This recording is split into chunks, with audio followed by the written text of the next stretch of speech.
Hello, this is my presentation on the last week's assignment on the healthy lifestyle changes over the lifespan. First, I wanted to talk about the learning outcomes for this week. For this assignment, we will be developing a nutritional food plan for a specific age group, um, in my case, a female over a lifespan, and then summarizing the nutritional changes needed during each stage of the life cycle. So first off, during birth, babies usually double their length and triple their weight between birth and 1 year of age. Requirements for macronutrients and micronutrients are higher during infancy and childhood than at any other developmental stage. These needs are influenced by the rapid cell division occurring during growth, which requires protein, energy, and nutrients involved in DNA synthesis and metabolism of protein, calories, and fat. In terms of energy requirement, energy needs to remain high through the early years. Children from 1 to 3 years old require energy approximately 83 calories per kilogram, and then after, energy requirements decline and are based on weight, height, and physical activity. One important energy source for infants obviously is breast milk, and it can offer significant advantages over manufactured formula.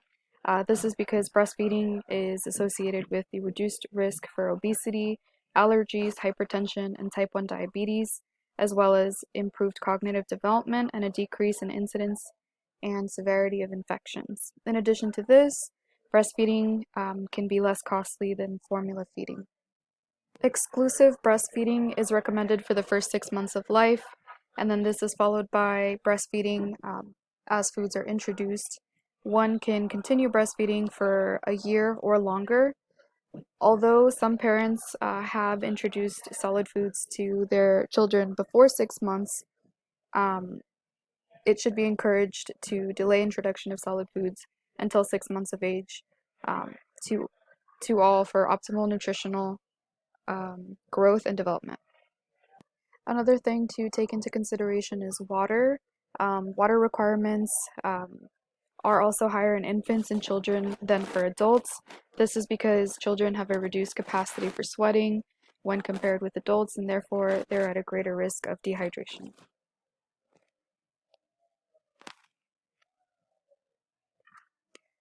As toddlers are weaned from breast or bottle, new solids are once again they're introduced, and it's important to understand how to keep up with their nutritional needs.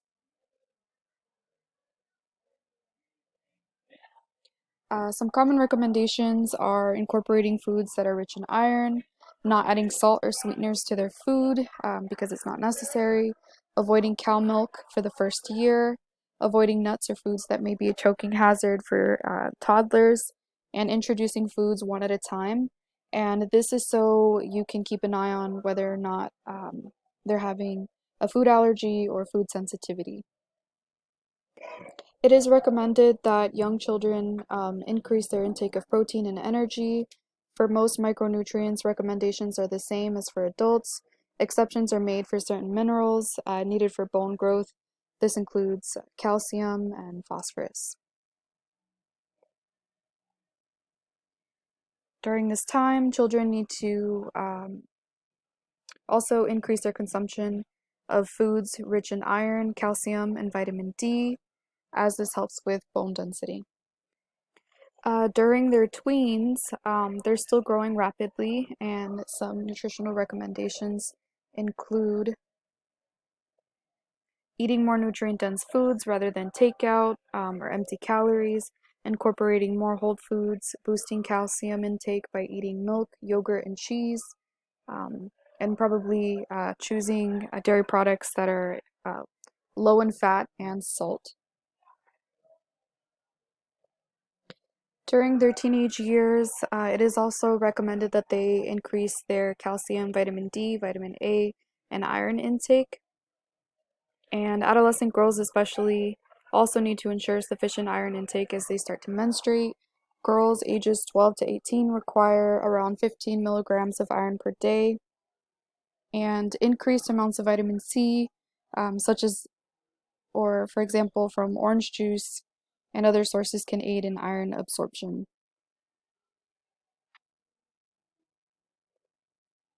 So, as a young adult, individuals might be experiencing many changes in their lifestyles, such as moving away from home, starting work, or starting college.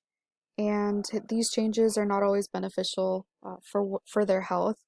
Recommendations include staying physically active, limiting alcohol, salt, and fat intake, um, not eating out as much, and being careful to include foods rich in iron and calcium. For mature adults, preventative nutrition is very important, and this helps systems function, and it also helps reduce the risk of diseases. Um, and for middle adults, it's especially important to consume foods that are high in antioxidants. And middle-aged women should also increase magnesium, folate, and vitamin B6 and B12. So for pregnant and lactating women, there's an increased requirement for both macronutrients and micronutrients.